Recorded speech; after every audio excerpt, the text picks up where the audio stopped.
Vamos pues entonces a leer Gálatas capítulo 4, versículos del 12 al 18. Esta será la porción que con la ayuda del Señor meditaremos en esta mañana. Y dice así la palabra de Dios. Leo a partir del versículo 12. Os ruego, hermanos, que os hagáis como yo, porque yo también me hice como vosotros. Ningún agravio me habéis hecho. Pues vosotros sabéis que a causa de una enfermedad del cuerpo os anuncié el evangelio al principio, y no me despreciasteis ni desechasteis por la prueba que tenía en mi cuerpo. Antes bien, me recibisteis como a un ángel de Dios, como a Cristo Jesús.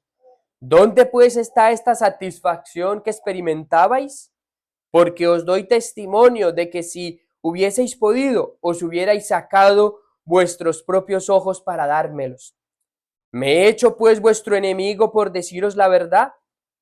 Tienen celo por vosotros, pero no para bien, sino que quieren apartaros de nosotros, para que vosotros tengáis celos por ellos.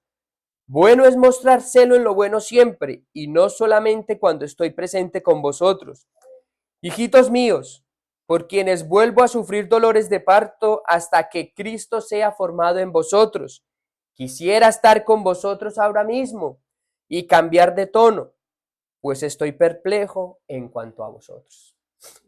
Esta será la enseñanza que hoy tendremos en el día de hoy. Y hoy seguimos con la enseñanza en Gálatas. Vamos a seguir con la enseñanza en Gálatas como venimos haciendo. Y hoy nuestro tema será una exhortación sincera. Ese será nuestro tema en el día de hoy. Una exhortación sincera. Pues es lo que Pablo prácticamente está haciendo en este capítulo. Desde que empezamos el capítulo vimos cómo él les empieza a exhortar. Y es lo que hoy veremos en los versículos del 12 al 20. En las últimas enseñanzas hemos visto cómo Pablo viene haciendo una exhortación doctrinalmente. Él les viene hablando a ellos doctrinalmente y en los primeros versículos de este capítulo, él les habla de lo que vino a hacer el Hijo de Dios por ellos. ¿Se acuerdan? Donde dice que vino a redimirlos, vino a pagar su rescate para que ahora se relacionen con Dios no como esclavos, sino que se relacionen más bien con Él en la condición de hijos suyos.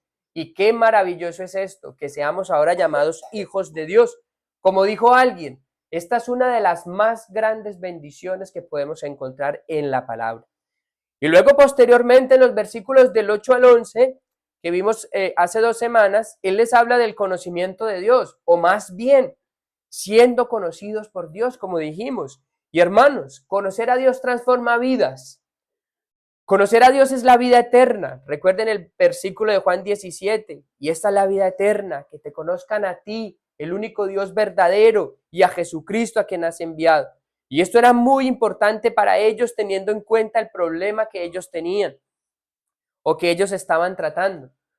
Pues una persona que conoce verdaderamente a Dios no va a poner su confianza o su seguridad de salvación en sus obras. Por eso Pablo les quiere hacer ver esto, sino que más bien la va a poner en el enviado, en el Hijo, en aquel que vino a lograr lo que usted ni yo ni los Gálatas podía lograr, en aquel que vino a hacer lo que nosotros no podíamos hacer, en el que vino a lograr nuestra salvación por medio de una obediencia perfecta y un cumplimiento perfecto de todos los estándares de Dios, lo que nosotros ni los Gálatas podían hacer, aunque ellos se empeñaran en seguir guardando las obras de la ley. Alguien que ha confiado completamente en Cristo, confía en su vida, en su muerte sustitutoria en lugar nuestro, lograda en la cruz del Calvario, satisfaciendo así de esta manera la justicia de Dios y logrando de esta manera nuestra salvación, cargando Él con todo el peso del pecado nuestro y logrando nuestra paz con Dios. Esto era lo que Pablo quería hacerles ver a ellos. Y después de la represión sincera que hacen los primeros versículos, trayendo más que nada temas doctrinales, ahora vemos un cambio en la metodología de Pablo. Y él ahora lo que va a hacer, dejando un poco de lado lo doctrinal, él lo que ahora va a hacer es un ruego basado en el afecto intenso por ellos. Él ahora les va a hablar es de tú a tú, como un pastor a sus ovejas. Pues no olvidemos el afecto intenso que tenía Pablo con ellos. Recuerden lo que decía el versículo 11. me temo de vosotros que haya trabajado en vano con vosotros. Él les tenía un afecto intenso. Y ahí pareciera como que el apóstol hubiera perdido toda esperanza con ellos, ¿verdad?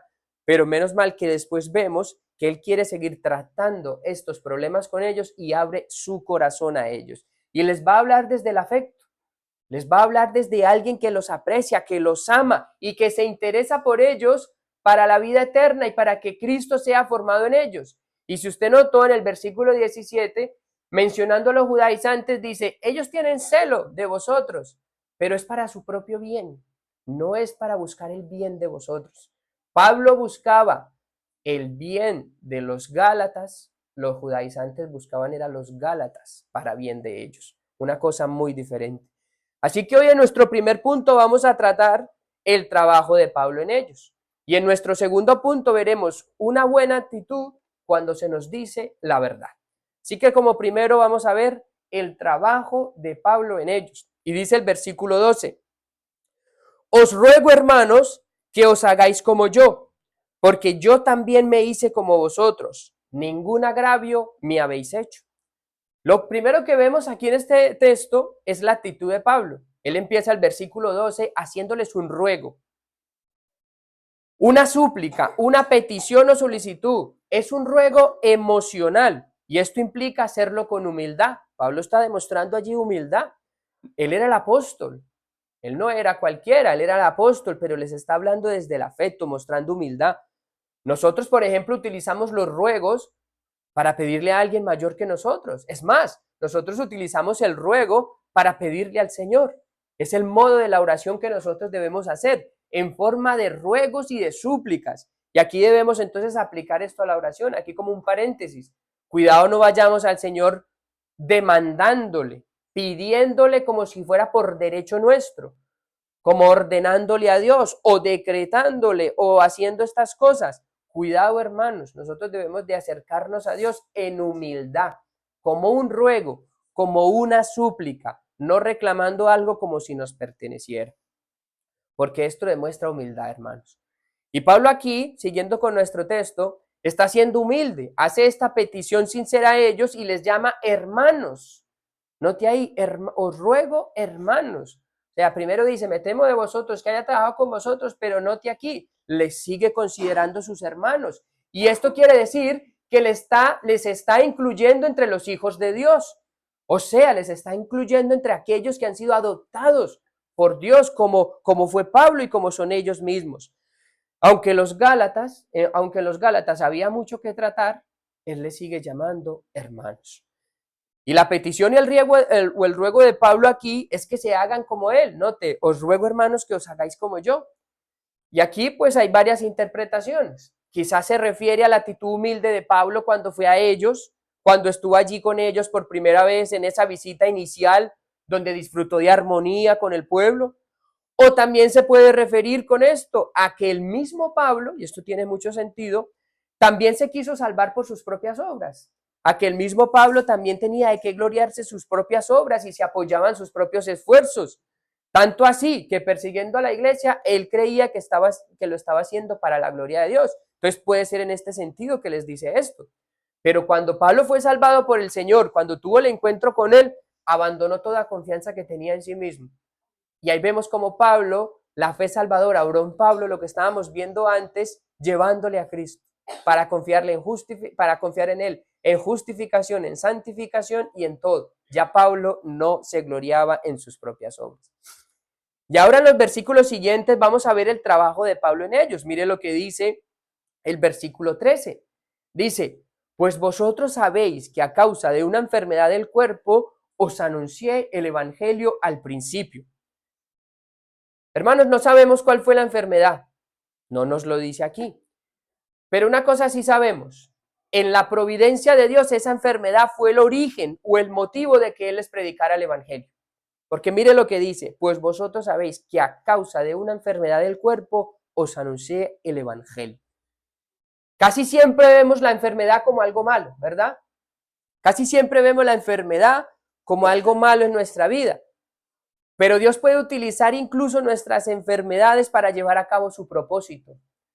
Siempre podemos servir a Dios aunque estemos enfermos. No vayas a tener la excusa de decir, no puedo servir a Dios porque estoy enfermo. Mire lo que hizo el apóstol Pablo. A causa de una enfermedad les prediqué el evangelio. Toma nota del apóstol Pablo. Sirve al Señor aunque estés pasando por una dificultad. Yo no sé por qué fue a causa de esa enfermedad. No lo sé. Tal vez esa enfermedad, por esa enfermedad él no podía seguir en su viaje misionero. No lo sé. Tuvo que detenerse allí unos días o no sé el por qué. Pero lo que sí sé, hermanos, es que Dios utiliza todo para el bien de su pueblo. Y utilizó aquí esta enfermedad para que él les predicara el evangelio. Y leyendo e investigando de esto, algunos dicen que tal vez la enfermedad de Pablo estaba en la vista, teniendo en cuenta lo que dice después. Vosotros si hubiera sido posible, os hubierais sacado vuestros propios ojos para dármelo. Quizás haya estado en la vista, no lo sabemos, no podemos ser dogmáticos aquí y asegurar esta cosa. Otros dicen que posiblemente fuera la malaria. Dicen que en ese tiempo la malaria también era muy frecuente por esos lados. No lo sé, sinceramente no lo sé. Pero lo que es verdaderamente importante aquí es que ni la enfermedad frena los propósitos salvadores del Señor. El Señor tenía unos propósitos salvadores con los Gálatas y la enfermedad de Pablo no lo frenó. La enfermedad de Pablo fue la causa para él predicarles allí el evangelio a los Gálatas y de esta manera cumplir con los propósitos salvadores del Señor. Muchas veces la enfermedad es un impedimento. Aquí fue la causa. La enfermedad muchas veces es un impedimento para hacer algo. Aquí fue la causa. Y no olvidemos el trabajo de Pablo, que es de lo que estamos hablando. Pues aunque él hubiera estado enfermo, les predicó el evangelio. Y hermanos, sinceramente, yo no creo que esta enfermedad haya sido un simple resfriado. Yo creo que esto fue algo grave que él estaba padeciendo en su cuerpo. Pero aún así, enfermo y todo, él les predicó el evangelio a los Gálatas. Hermanos, hubo esfuerzo de parte de Pablo. Hubo esfuerzo, él se esforzó por ello. Y tenga esto en mente para que comprenda un poco más de lo que Pablo estaba sintiendo. Porque al haber él esforzado por ellos, imagínese usted si al ayudar a alguien usted hace un gran esfuerzo por ella o por él, incluso enfermo, está ahí presente y se esfuerza grandemente por ellos y luego ver cómo se echa todo a perder porque esa persona no lo valoró, que es lo que estaba pasando aquí con los Gálatas. Él les habla a ellos y les dice, ustedes saben acerca del esfuerzo y todo lo que he trabajado con ustedes y cómo por una enfermedad y todo, pero ellos no valoraron. Y esto ilustra un poquito lo que Pablo estaba sintiendo aquí. Sin embargo, no es del todo correcto, porque aquí Pablo no quiere simplemente un reconocimiento personal. Aquí Pablo no quiere que se le digan, ah, sí, Pablo, usted está enfermo, vino y nos predicó el evangelio. No, él no está hablando aquí de eso. Él les está hablando aquí con un corazón pastoral que no desea la gloria propia, sino que lo único que él quiere es la salvación de ellos. Pablo se esforzó aún en la debilidad de su cuerpo para servir al Señor. Y aquí entonces nos surge una pregunta muy interesante. La pregunta que yo te hago a ti esta mañana es, ¿qué haces tú para servir al Señor estando aliviado? Ya no te digo estando enfermo. ¿Qué haces tú para el Señor estando aliviado? Hay gente que con un pequeño resfriado ya no van a la iglesia. Hay gente que con un pequeño resfriado o medio les duele la cabeza, ya no van, no pueden ir. O los que se levantan el domingo y miran cómo está el día. Y en el día de hoy hubieran pensado, uy, hace mucho calor para ir. Pero cuando hace frío dicen, no, ya hace mucho frío. Y entonces depende cómo les da que van o no a la iglesia. Y entonces esas personas dicen, no, ya tranquilo, yo leo en mi casa o me veo una enseñanza por internet y ya, como que he cumplido. Hermanos, eso es equivocado. Eso es equivocado. Porque miren aquí el esfuerzo que se hace por servir al Señor. Miren aquí el esfuerzo que se hace por eso. Y esto demuestra que el problema no es de incapacidad o imposibilidad. El problema es de ganas, hermanos. Hay pocas ganas de servir al Señor. Hay pocas ganas de adorar al Señor juntos en comunión con los hermanos. En resumen, muchas veces se ve las pocas ganas que hay de Dios en una persona. Pocas ganas de Dios. Aquí estamos viendo lo contrario en un hombre que estaba padeciendo una enfermedad y seguramente una enfermedad fuerte. Pero aquí vemos ganas de servir al Señor. En cambio, en Pablo había ganas de servir al Señor y cumplir con la tarea que él le había encomendado. Él había sido encomendado como el apóstol a los gentiles y Pablo se esfuerza por cumplir esa tarea. Y la actitud de los Gálatas también fue buena al recibirle. Ellos en principio le recibieron bien, pues la enfermedad no fue causa de desprecio y de rechazo, sino que le recibieron y no como a cualquiera. Ellos reconocieron su apostolado y lo recibieron como un verdadero enviado de Dios. Pues ahí en el versículo 14 dice, no me despreciasteis ni desechasteis, sino que al contrario, y mire esto, no me desechasteis por la prueba que tenía en mi cuerpo. Y esto es interesante porque muchas veces en esas culturas la enfermedad en una persona era como una demostración de que la gracia del Señor se había alejado de él. Era como que si esa persona, por eso al Señor le hacen la pregunta, ¿quién pecó? ¿Este o sus padres? Porque ellos creían como que la enfermedad era el juicio de Dios que venía sobre ellos. Y ciertamente algunas veces lo será, pero no siempre. Y miren, y fíjense también qué interesante cuando Pablo naufraga, creo que es en Malta, llega allí después de todo el naufragio, de todos los problemas que tuvo, y encima llega allí y le muerde una serpiente. Y la gente allí, ¿qué es lo que dicen? Ciertamente este hombre es homicida, ciertamente este hombre es homicida, pero no, los Gálatas aquí le recibieron bien y no tuvieron en cuenta esa enfermedad ni nada, no le desecharon. La enfermedad pudo haber causado desprecio, pero no fue así. O tal vez la enfermedad habría causado poca credibilidad. ¿Qué me vas a hablar tú a mí de Dios si tú estás enfermo? Mejor busca tú primeramente a Dios y verás que no estará así.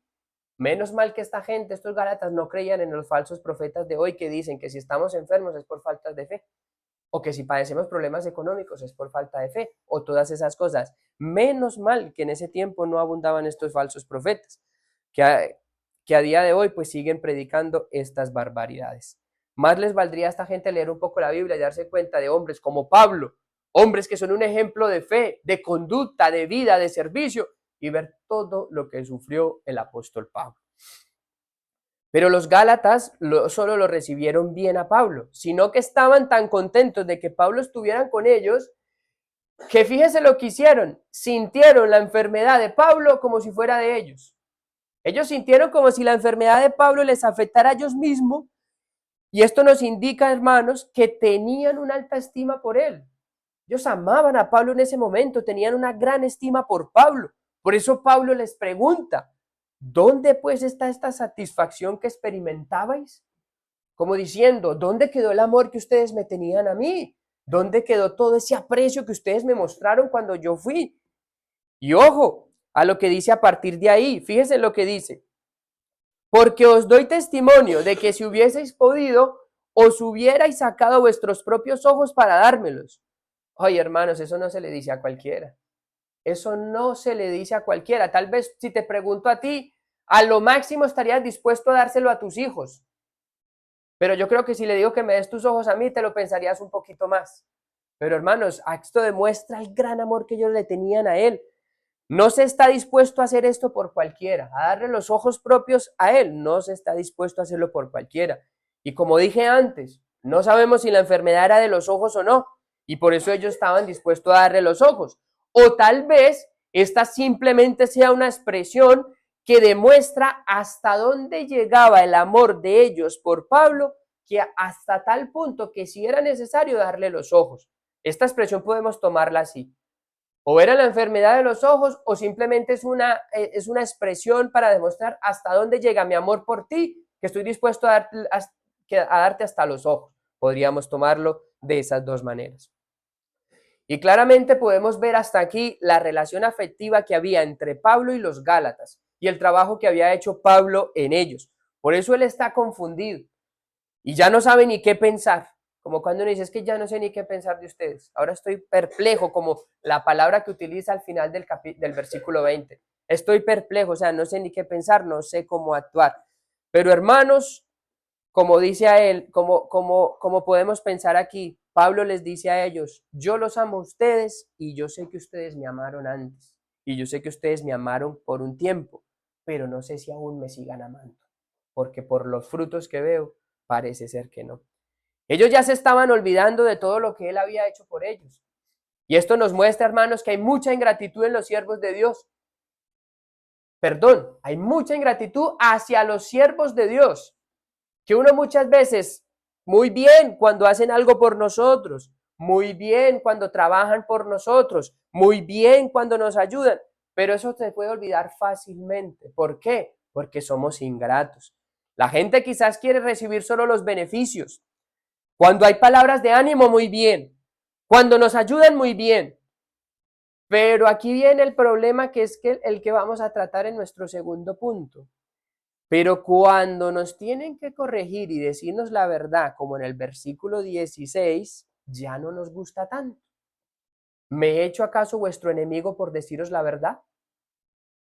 Muy bien cuando todo está bien y no nos dicen nada, pero ¿y cuando entra la verdad? Entonces, ¿cuál es nuestra actitud hacia la verdad? Por eso en nuestro segundo punto vamos a ver una buena actitud cuando se nos dice la verdad, para que no caigamos en el mismo error que estaban cayendo estos Gálatas. Versículo 16. ¿Me he hecho pues vuestro enemigo por deciros la verdad?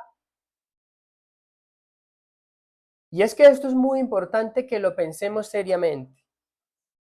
Todos somos amigos de todos y todos nos amamos, pero cuando nos digan la verdad ya no nos gusta tanto. ¿O no es así?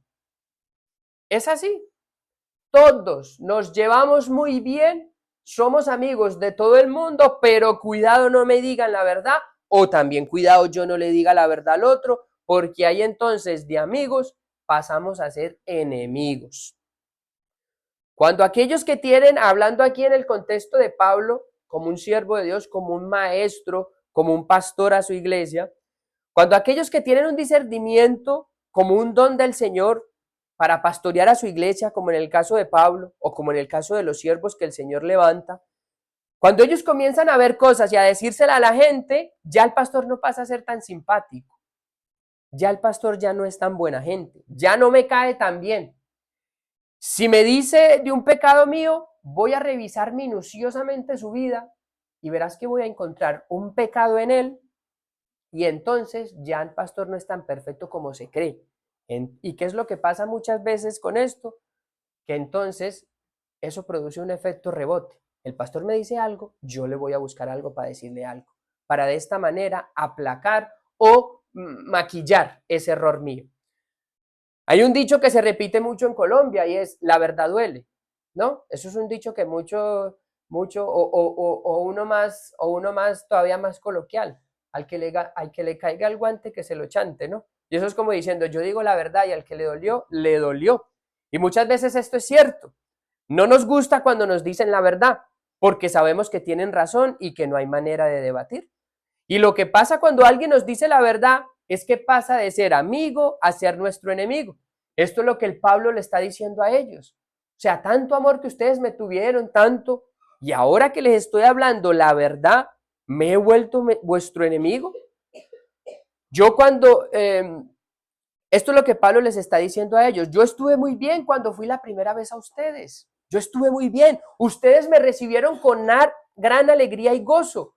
Pero ahora que les digo la verdad, me temo que me haga vuestro enemigo. Fíjense qué curioso es esto. Usted le puede caer bien a todo el mundo, pero no se atreva a decirles la verdad, porque en ese momento ya no le serás tan simpático. Y seguro que Pablo ya conocía muy bien esto en su propia experiencia. De hecho, un varón que quiere servir al Señor va a experimentar el rechazo por estar dispuesto a decirle la verdad. No le va a gustar a la gente y debe saber llevar ese peso. Va a saber que cuando diga la verdad, la gente no le va a creer, no lo va a querer. No siempre es fácil decir la verdad. Hay incomodidad en decir la verdad. Toca ponerse rojo por un momento. Sin embargo, hermanos, yo quiero que sepamos diferenciar entre decir la verdad para bien y decir la verdad para herir. Esas son dos formas de decir la verdad. Hay gente que por naturaleza es fuerte de carácter. Todos conocemos a aquellos que por naturaleza no tienen problema en decir la verdad. Pero muchas veces esa verdad no es dicha con el corazón correcto y termina siendo más mal que bien. Termina hiriendo a las personas. Yo les animo a que ustedes siempre digan la verdad. Yo les animo a eso, porque decir la verdad, eso quiere decir que tú amas a esa persona, pero cuiden el corazón y las formas de decir la verdad. Eso es algo muy diferente. Decir la verdad, para decir la verdad hay que cuidar las formas y vigilar muy bien su corazón, porque hay maneras y maneras de decir la verdad. Ahora con esto tampoco estoy diciendo que entonces no digamos la verdad, como he dicho. Lo que debemos hacer es vigilar nuestro corazón y darnos cuenta si lo estamos haciendo para construir o para destruir. Porque hay dos formas de decir la verdad, una que construye y una que destruye. Hermanos, aquí la intención de Pablo es claramente hacerles bien a ellos y no tienen reparos en decirles la verdad. ¿Por qué digo que la intención de Pablo es hacerles bien? Por lo que dice en el versículo 19, sufro dolores de parto por ellos hasta que Cristo sea formado en ellos. O sea, lo que quería el apóstol Pablo era edificar, era que Cristo fuera formado en los Gálatas. Aquí la intención de Pablo es claramente el bien. Él los amaba. Por eso Él les está demostrando su afecto hacia ellos. Y es más, si tú amas verdaderamente a alguien, debes decirle la verdad. Si tú amas verdaderamente a alguien, no solo que no le mientas, sino que te cohibas de decirle la verdad. No, hermano. Si tú amas verdaderamente a alguien, dile la verdad. No la dejes en el error. Debes asegurarte y rogar primero al Señor en oración para que te dé gracia, para decirles la verdad, pero también para que vigiles tu corazón y no haya una motivación engañosa y seas movido por esa motivación. Pero debes decirle la verdad a quien amas. Se la debes decir. Si no nos dicen la verdad aquellos que nos aman, entonces ¿quién nos las va a decir? ¿Quién nos las va a decir, hermano? Si no nos las dicen aquellos que nos aman. ¿Quién entonces nos va a decir la verdad? ¿Nos van a dejar a nosotros en prácticas que están equivocadas? ¿Nos van a dejar a nosotros creyendo algo que está equivocado? Sabiendo que nos aman y que eso producirá algún efecto en nuestra vida. Porque, hermanos, estar equivocado produce un efecto desastroso en nuestra vida. Pablo no los ve a ellos que están practicando algo doctrinalmente que es malo y los deja ahí y ya está. No, pues ellos están siguiendo a Cristo, ya el Señor les hablará. No, creer algo equivocado o practicar algo equivocado al final va a tener efectos graves en nuestra vida. Entonces, por eso, hermanos, a los que amamos debemos decirle la verdad. Yo he estado meditando últimamente en esto y he encontrado que muchas veces no he dicho la verdad. He encontrado que muchas veces no he dicho la verdad y ya no sé si muchas veces he sido movido por cobardía en ese momento o también porque no me interesaba mucho decirle la verdad o no. Sí, yo sé que está equivocado o yo sé que está haciendo esto mal o mire, esta persona está practicando esto mal, pero tampoco me interesaba mucho. Entonces ahí hay una falta de afecto hacia esa persona, ¿ven? O hay cobardía o hay falta de afecto en no decir la verdad. Y esto es grave, hermanos, pues nosotros debemos amar a nuestro prójimo, sobre todo a aquellos que son más cercanos a nosotros. No debemos dejar que perezcan sin decirles la verdad. Por eso ahora, después de meditar en esto, me he propuesto a decirle la verdad a todo el que pueda decirle la verdad. Procuraré que el Señor me ayude. Procuraré rogarle al Señor para que me dé gracia y tenga un corazón lleno de amor por ellos, pero les diré la verdad, ya sea para instruirlos en cualquier cosa o para aterrizarlos, porque hay gente como que vive en el mundo de Yupi y es necesario bajarlo y aterrizarlo un poquito y hacerle ver la verdad. Y la consecuencia de esto, yo ya sé que voy a ser menos amado. Pero hermanos, tengo que tener valor y decirlo. Yo voy a hacer que voy a hacer, lo sé, voy a ser menos amado, ya no voy a ser tan buena gente, voy a ser un exagerado, voy a ser un radical, un amargado o cualquier otra etiqueta que me pongan. Pero lo que no voy a hacer es lo que el mundo hace. Hablarle todo lo bonito a la gente y de frente son todo risas, buen rollo, como dicen aquí, pero por detrás hay una crítica perversa y dañina que daña a esa persona y lo daña a uno mismo.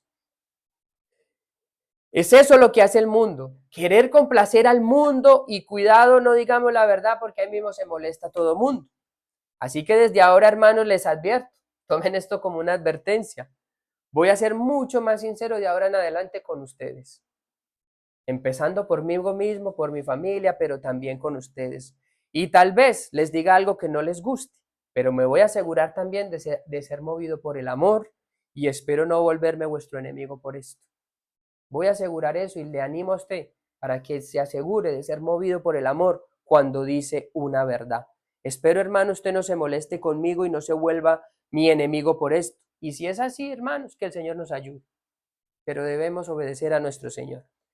Y ustedes deberían hacer lo mismo, no tengan reparo en decir la verdad. Hazlo bien, porque hay maneras y maneras de decir la verdad, como dijimos. Pero si lo haces bien y aún la gente se molesta, estate tranquilo y ten paz en el Señor.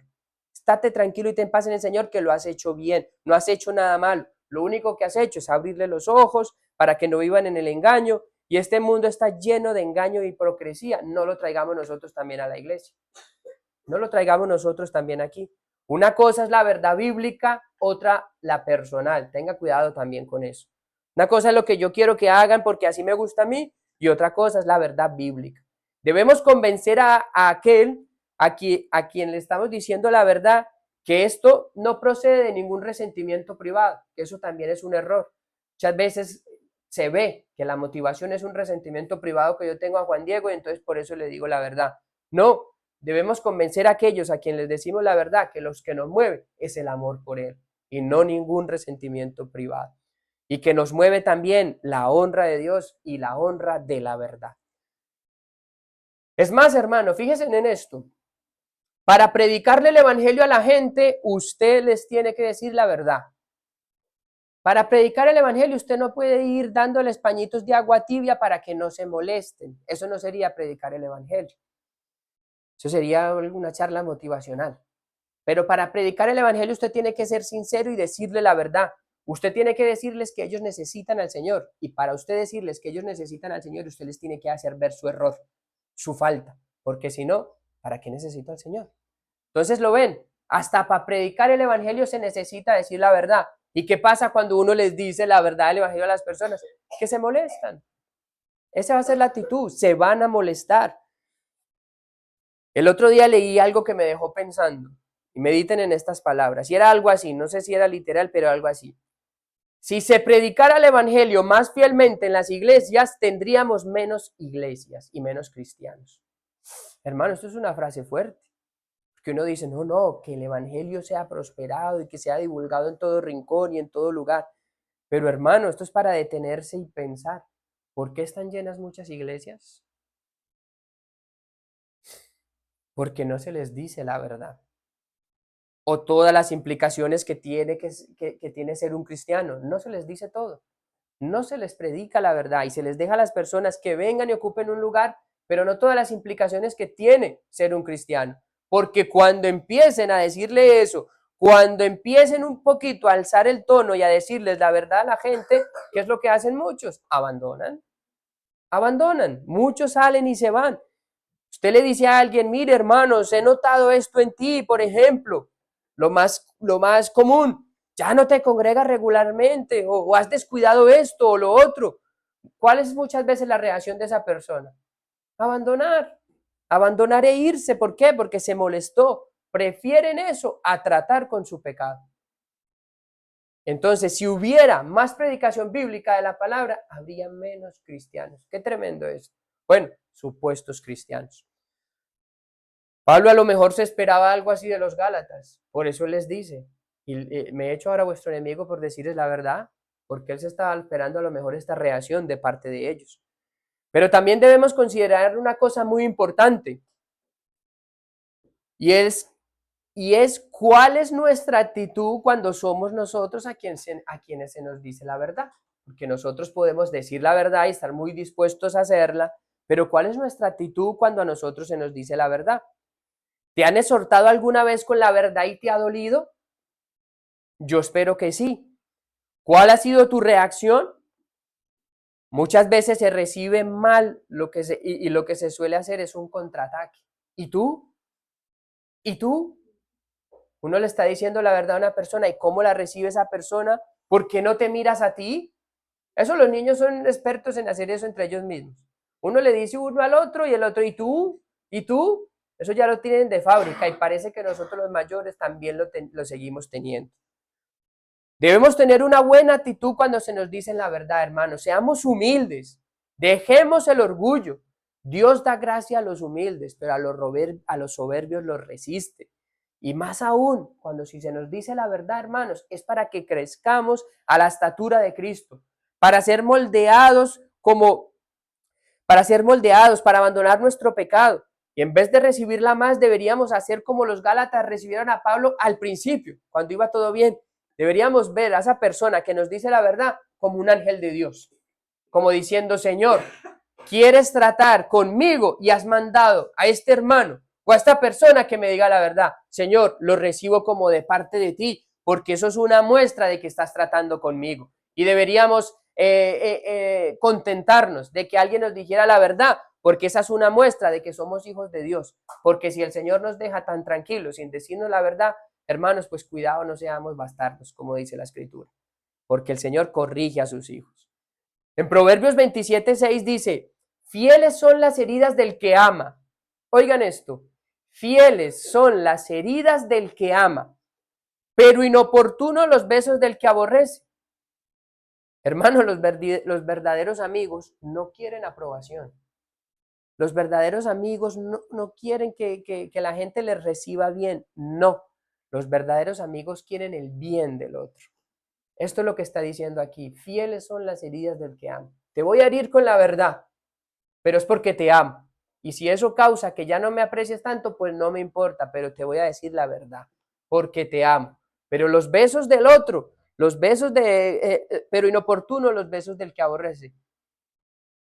¿Qué vas a hacer dándole besos al otro en el sentido de estando con él y todo está bien y no pasa nada?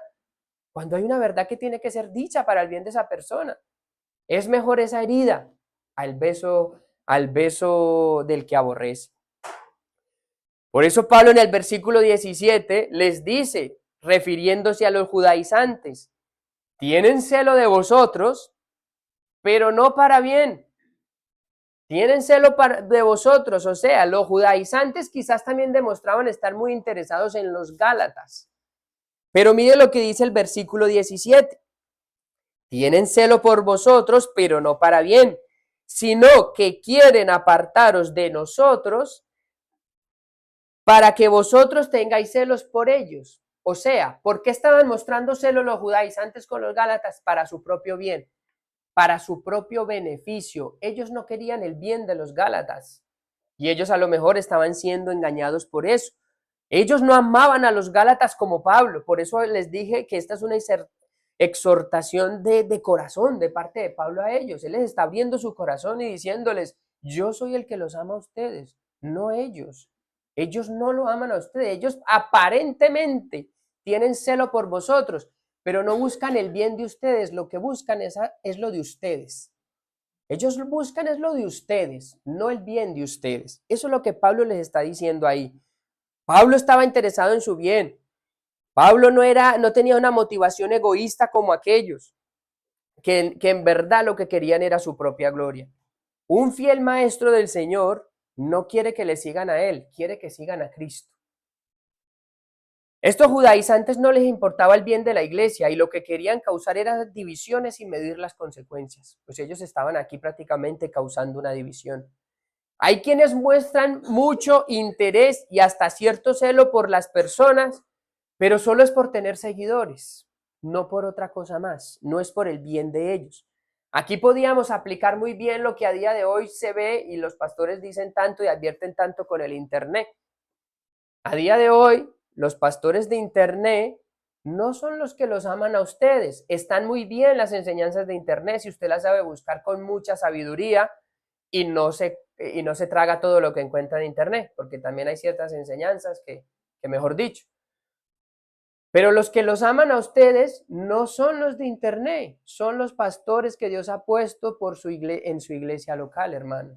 Entonces, esto es lo que Él les quiere decir a ellos. No desprecien a aquellos siervos que han trabajado por ustedes. Esto es lo que el Pablo les está diciendo ahí. Y Pablo no quiere no se preocupa por, si les digo esto me dejarán de seguir. No, porque el mismo Pablo dijo en Timoteo, todo lo soporto por amor de los escogidos.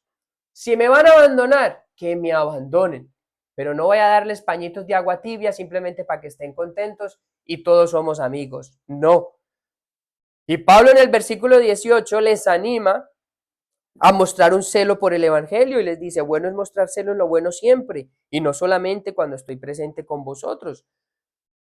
Nosotros debemos mostrar celo en lo bueno siempre y no solamente cuando nos vigilan, como dice Pablo aquí. no solamente cuando estoy con vosotros. Y esto también podemos aprender mucho de esto, porque parece ser que el creyente se porta de maneras diferentes. Yo no sé si usted lo sabía, si no se lo estoy diciendo ahora mismo. Parece ser que el creyente cuando está con sus amigos se porta de una manera, refiriendo a amigos incrédulos. Tampoco quiero decir que no tengamos amigos incrédulos, pero cuidado podemos en esos amigos. Entonces, el creyente se porta con sus amigos incrédulos de una manera. Si de pronto se va a juntar con los hermanos de la iglesia, entonces ya tiene cuidado de portarse un poquito mejor, porque cuidado, estamos entre hermanos. No puedo utilizar las mismas expresiones, no puedo utilizar las mismas palabras. Pero cuidado que hay otro nivel más elevado. Cuidado si tengo una cena, una comida con los pastores o con los ancianos. Ahí tengo que subir de nivel y portarme de una manera diferente. ¿Ustedes han notado eso? Pues hermanos, Pablo nos está diciendo aquí que no nos portemos así solo cuando ellos están presentes con nosotros, sino siempre.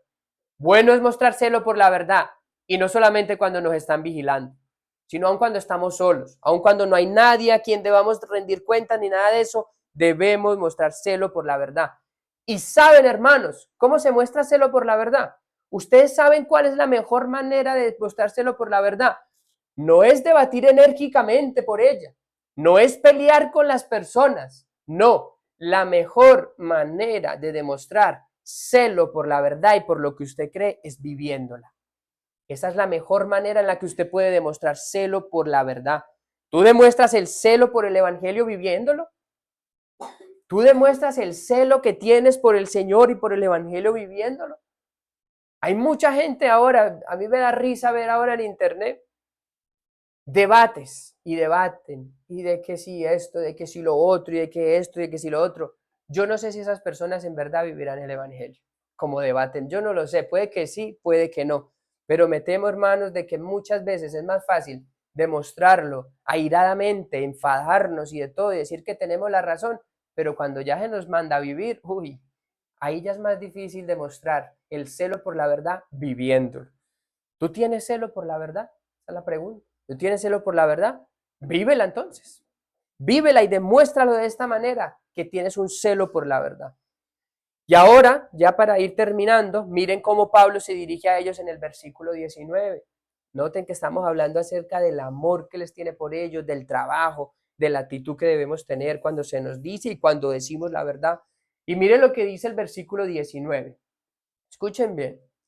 Hijitos míos, hijitos míos. Esta es una expresión que recordamos de otro apóstol. ¿De cuál apóstol? El que se suele llamar el apóstol del amor, el apóstol Juan. Pablo les está diciendo la verdad a ellos. Incluso en otros textos le hemos visto que les llama insensatos. Hermano, palabras duras. Pero hermanos, ¿por qué eran movidos ellos aquí? ¿Por qué era movido Pablo aquí? Por el amor.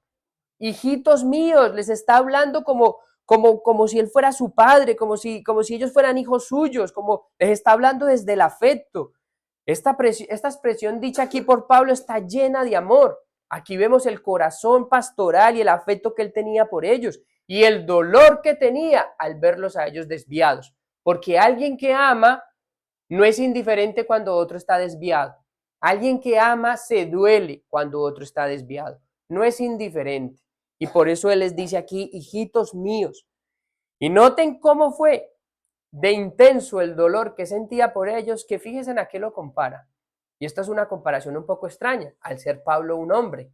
Pero mire cómo lo compara él aquí. Fue tan intenso lo que sentía que lo comparó con los dolores de parto de una mujer. Pablo era un hombre, Pablo no los había experimentado. Es un poco extraño encontrar esto aquí, pero es nada más para que nos hagamos una idea del dolor que sintió Pablo por la desviación de ellos. Y ustedes que han sido madres aquí, las mujeres, se podrán saber y habrán experimentado cuáles son esos dolores de parto. Y según dicen, esos dolores de parto son de los dolores más fuertes que puede sentir un ser humano. No el más fuerte, pero seguramente de los más fuertes. Hay otros dolores que dicen que son tremendos. Y el apóstol Pablo estaba sintiendo estos dolores por ellos. Estaba sintiendo de esta manera el dolor que causaba esta desviación de ellos y él estaba dispuesto a sufrir, pero con una meta. Mire lo que dice.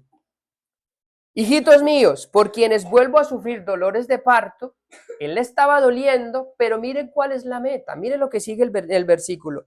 Hasta que Cristo sea formado en vosotros. Él estaba dispuesto a sufrir, pero con una meta. Él no sufría porque él era un mártir y ya está, no. La meta del apóstol Pablo era que Cristo fuera formado en ellos. Hermanos, esta es la preocupación de un verdadero pastor, de un verdadero siervo de Dios. No tener seguidores, no tener los asientos llenos, no quiere popularidad, sino que quiere que Cristo sea formado en los creyentes, aunque se quede con 2 o 3, por decir la verdad. No porque él ha sido malo, sino por decir la verdad. Y la meta de la salvación es alcanzar la semejanza a Cristo. Nosotros esa es la meta de nuestra salvación. Ok, hemos sido salvos, bueno, ya no nos quedamos sin un propósito, ahora hay un propósito y es crecer a la estatura de ese varón perfecto que es Cristo. Esa es la meta de nuestra salvación. Y si tú que profesas haber creído en Cristo no tienes eso en tu meta, o sea, esa no es tu meta, pues mi amigo, puedes estar muy equivocado respecto a tu profesión de fe y no haber creído en nada. Porque esa es la marca de un verdadero cristiano, que quiere crecer a la estatura de Cristo. Es más, esta es la marca de las verdaderas iglesias. Llevar a las personas a la estatura de Cristo, a ese varón perfecto, no entretener a la gente y decirle lo que quieren oír. Y diversiones por aquí y diversiones por allá, no, sino más bien enseñar, instruir, exhortar, aconsejar, animar, corregir a los creyentes con un fin. Esto no se hace porque sí, sino que es con el fin de que estos crezcan en más semejanza a Cristo. Se preocupan de presentar perfecto a todo hombre, como dicen Colosenses. Ese es el propósito de la iglesia. Pero si en cambio no hay ninguna corrección al pecado, no hay ninguna corrección a la falsa doctrina, entonces quiere decir que se ha perdido el rumbo completamente en esa iglesia y que esa no es una iglesia bíblica. En una iglesia bíblica no se deja a las personas así y ya está. Bueno, el Señor tratará con ellas y ya está. No, no es eso lo que se hace en una iglesia bíblica. Ya entenderán ellos por ellos mismos. No, se les corrige hasta que Cristo sea formado en ellos. Esto es lo que deseamos hacer nosotros aquí. Esto es lo que deseamos hacer nosotros aquí y esto es lo que haremos nosotros aquí. La pregunta entonces que surge es la siguiente. ¿Estás dispuesto tú a que Cristo sea formado en ti? Porque eso lo vamos a hacer aquí. La pregunta es, ¿estás tú dispuesto a eso? ¿Estás tú dispuesto a que Cristo sea formado en ti? Porque te aviso desde ahora, no te va a gustar muchas veces. No digo que todas, pero muchas no te va a gustar. Va a haber dolor, porque se te van a decir cosas que no te gustan. Va a haber dolor en ti porque tendrás que abandonar prácticas mundanas. Tendrás que empezar a ser un verdadero hombre como Cristo. Las mujeres van a tener que aprender a ser verdaderas mujeres piadosas y bíblicas. Eso no le gusta a la gente, porque la gente quiere vivir como ella quiere. Los jóvenes que vengan o que estén en esta congregación tendrán que empezar a ser varones bien formados, fuertes para este mundo, no débiles. Los niños serán criados no como mundanos, sino para la gloria de Dios. Los matrimonios tendrán que ser matrimonios bíblicos. Los solteros tendrán que ser solteros bíblicos, no como los mundanos. Hermanos, en una iglesia que quiere formar a las personas, hasta que quiere llevar a las personas hasta que sean formadas a la plenitud de Cristo, hermanos, van a ser iglesias bíblicas, radicales, que se van a tomar la palabra en serio. Si nosotros creemos que nuestro matrimonio no está incluido en esto, nos equivocamos grandemente. Si nosotros creemos que la educación de nuestros hijos no está incluida en esto, nos equivocamos grandemente. Si nosotros creemos que los hobbies que practicamos, incluso eso, no están incluidos en esto, en que Cristo sea formado en nosotros, nos equivocamos grandemente. Si creemos que el trabajo que elijamos no está incluido en esto de que Cristo sea formado en nosotros, nos equivocamos grandemente. Por eso, hermanos, en una iglesia se toca el todo de una persona. ¿Por qué? Porque todo tiene que ver, hermanos. No se puede dejar nada por fuera. Si usted quiere que Cristo sea formado en usted, hermanos, vas a tener que revisar toda tu vida muy bien. Y cuando te digan algo, hermanos, cuidado con la actitud que tienes. Esas y muchas cosas serán las que se hagan aquí, hermanos, y con el fin de que de presentar a gente muy moralmente correcta, no, hermanos. Es con el fin de que Cristo sea formado en nosotros. La pregunta que sigo haciendo es, ¿estás dispuesto a eso? ¿Estás dispuesto a eso, hermano? O cuando empecemos a hacerlo nos vamos a volver enemigos. Yo estoy dispuesto, hermanos. Si ustedes quieren ser enemigos míos, yo estoy dispuesto. Pero la verdad se ha de decir y se va a decir. Y quizás nos duela, pero espero, hermanos, que por gracia del Señor no nos volvamos enemigos. Hay gente que dice, no, es que ahí me exigen mucho, es que ahí me piden mucho, allá se están metiendo con mis gustos personales, allá se están metiendo en mi familia, allá se están metiendo en mis hobbies, en lo que yo hago. Hermanos, en vez de preguntar si ahí me exigen mucho, deberían ellos hacerse esa pregunta para ellos y decir, ¿en verdad quiero que Cristo sea formado en mí? Porque si en verdad quieres que Cristo sea formado en ti, no deberías decir, me exigen mucho. Deberías de humildemente decir, es lo que necesito. Porque tengo tanto mundo en mí que no se ve prácticamente nada de Cristo. Si miran en mí, ¿cuánto hay de Cristo, hermanos? Un 1%, un 3%, un 5% en los más optimistas. Pero hermanos, en vez de decir, no, me exigen mucho, es que ahí son muy radicales, hermanos, ¿estás dispuesto a que Cristo sea formado en ti? ¿O qué clase de cristianismo es el que vives? Porque el propósito de nuestra salvación es esa. No simplemente que el Señor nos haya perdonado los pecados y ya. No, hermanos, cuidémonos de eso. Prefieren donde no se les diga nada y vivan su vida cristiana como bien les parece. Y tal vez hasta llena de actividades. ¿O no es eso lo que vemos en muchas iglesias? Actividades por aquí, servicio por allá, ministerio por aquí, es lo otro por allá. Pero todo eso no sirve de nada, hermanos. Todo eso son trapos de inmundicia si Cristo no está siendo formado en nosotros.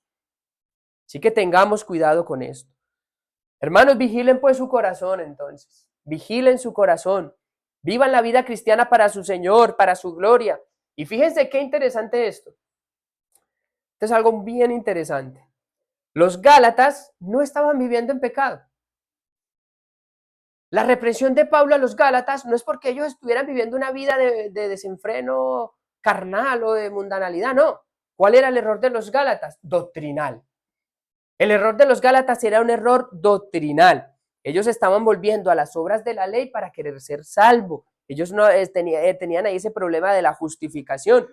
Pero Pablo les está corrigiendo a ellos para que Cristo sea formado en ellos. Con lo cual quiere decir que si no hay una buena enseñanza y una sana doctrina, Cristo no va a ser formado en nosotros. ¿Pueden ver ahí lo interesante y la importancia de la buena doctrina? Si Cristo no es, no, perdón, si no hay una buena doctrina, Cristo no es formado en nosotros. Esto fue interesante porque los Gálatas no estaban viviendo en pecado. Ellos lo que estaban era entendiendo mal la escritura. Pero donde hay una mala doctrina, pues difícilmente, hermanos, habrá una vida conforme a Cristo. Qué interesante me pareció esto. Y termina Pablo diciendo en el versículo 20, quisiera estar con vosotros ahora mismo y cambiar de tono, pues estoy perplejo en cuanto a vosotros. Él habría querido estar presente allí con los Gálatas, estar tú a tú. No quería escribirlo por carta. Esta situación al apóstol lo había desconcertado, pues esta palabra perplejo es lo que significa, estoy desconcertado, estoy confundido, estoy lleno de dudas a causa de esa desviación vuestra, ya no sé ni qué pensar acerca de ustedes, que me gustaría mejor estar presente allí en esta situación. Y creo, hermanos, que no es una situación agradable para ningún ministro esta. Creo que para el apóstol Pablo no era una situación agradable. Es preferible no llegar a esas situaciones. Y saben, hermanos, cómo evitamos llegar a esas situaciones. Permaneciendo en la palabra de Dios, lógicamente, conociendo bien la palabra de Dios y sobre todo en lo que hemos tratado hoy, que cuando se nos diga la verdad, no nos enfademos. Que cuando se nos diga la verdad, haya una buena actitud en nosotros y no nos volvamos enemigos de aquellos que nos han hecho tanto bien. No seamos nosotros, pues, hermanos, los que causemos estas situaciones incómodas como la que está teniendo el apóstol Pablo aquí. No seamos eso, hermano. Ustedes han visto qué pereza es esa gente que causa problemas para todo. Y unos quieren remar para un lado, pero siempre hay uno que rema para el otro lado. Hermanos, pues no seamos nosotros de esos. Seamos nosotros los que hacemos la vida fácil en la iglesia. Seamos nosotros aquellos que se toman todo a bien porque sabemos que nos aman y que amamos a otros también.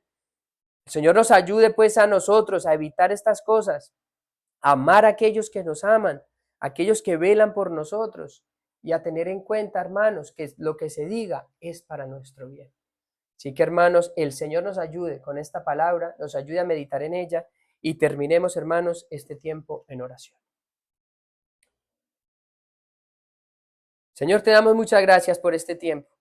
Señor, al exponernos a tu palabra, Señor, siempre somos bendecidos. Siempre, Señor, vemos que tú quieres hablar algo a nuestra vida. Por eso, Señor, te rogamos. Oh, Señor, ayúdanos a recibir bien esta palabra, a que no caiga en el olvido, Señor, sino a tener muy en cuenta todo lo que se ha mencionado en ella.